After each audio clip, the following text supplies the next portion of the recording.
നമസ്കാരം. സ്വാതന്ത്ര്യം, സോഷ്യലിസം, ജനാധിപത്യം, ഓലക്കേട മൂട് ഇതല്ല വായിൽ വരുന്നത്. അവന്റെ വേണ്ട, ഇതിൽ ഒതുക്കുകയാണ്.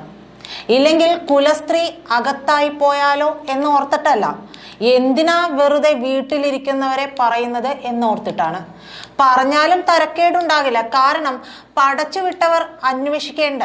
മക്കൾ കോളേജിൽ പോയി സ്വാതന്ത്ര്യം, സോഷ്യലിസം എന്ന പേരിൽ മറ്റുള്ളവരെ കൊല്ലുകയാണോ, കൊല്ലാതെ കൊല്ലുകയാണോ എന്നൊക്കെ. അതോ അവർക്കും മക്കളായ കാടന്മാരെ പേടിയാണോ? ഇത്ര വെറിയന്മാരെയാണോ CPM-ന് വേണ്ടത്? അതെങ്ങനെ? ഇവന്മാരുടെയൊക്കെ നേതാവ് ആർഷോ ചെയ്ത ചെയ്തി കണ്ടില്ലേ? നിമിഷ രാജു എന്ന AASF പ്രവർത്തകയോട് എന്താണ് പറഞ്ഞതെന്ന് പ്രബുദ്ധ കേരളം മറന്നോ ആവോ? MG സർവകലാശാലയിൽ നടന്ന തിരഞ്ഞെടുപ്പുമായി ബന്ധപ്പെട്ട് AISF വനിതാ നേതാക്കളെ പോലും ആക്രമിക്കുകയും അസഭ്യം പറയുകയും ചെയ്ത SFI-ക്കാരെ ആരും മറന്നിട്ടുണ്ടാകാൻ സാധ്യതയൊന്നുമില്ല. തനിക്ക് നേരെ SFI നേതാക്കൾ ബലാത്സംഗ ഭീഷണി മുഴക്കിയെന്നും കയറി പിടിച്ചെന്നും ജാതിപ്പേര് പറഞ്ഞ് വിളിച്ചെന്നും ചൂണ്ടിക്കാട്ടി ഒരു വിദ്യാർത്ഥിനി പരാതിയും നൽകിയിരുന്നു. മാറടി പെലച്ചി SFI-ക്കാർക്കെതിരെ നിന്നാൽ തന്തയില്ലാത്ത കൊച്ചിനെ ഉണ്ടാക്കിത്തരുമെന്ന് അലറി വിളിച്ച് ഭീഷണിപ്പെടുത്തി. ശരീരത്തിൽ കയറി പിടിച്ചു.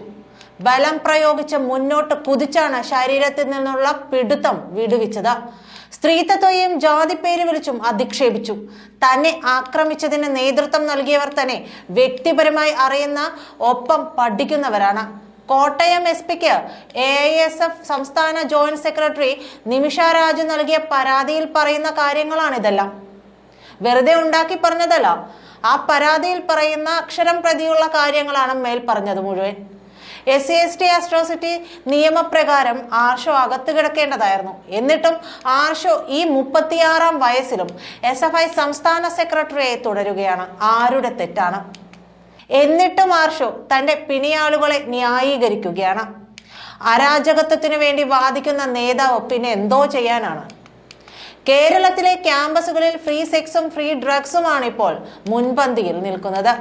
ആണും പെണ്ണും ഇണചേരുന്ന ചിത്രം ക്യാമ്പസിന്റെ മുൻപിൽ കൊണ്ടുപോയി വെച്ചിട്ട് നീയും ഞാനുമൊക്കെ ഉണ്ടായത് ഇങ്ങനെയാണെന്ന് ക്ലാസ് എടുത്ത SFI. അതിന് കൂട്ടുനിന്ന ആരുടെയൊക്കെയോ കവിതകൾ സ്വന്തം പോലെ ഉപയോഗിക്കുന്ന ഒരു അധ്യാപിക. ഇതേ SFI-ക്ക് എങ്ങനെയാണ് ഒരു വിദ്യാർത്ഥിനിയോട് പ്രണയം പറഞ്ഞതിന്റെ പേരിൽ സിദ്ധാർത്ഥിനെ അടിച്ചു കൊല്ലാൻ സാധിക്കുക? അതിനു പിന്നിൽ ചില കഥകൾ കൂടി കേൾക്കുന്നുണ്ട്. ആ വിദ്യാർത്ഥിനി നിശാസഞ്ചാരിയായിരുന്നത്രേ. ആ ക്യാമ്പസിലെ അധ്യാപകരും നേതാക്കളും ഈ പെൺകുട്ടിയെ ഉപയോഗിച്ചിരുന്നു എന്നാണ് വിവരം.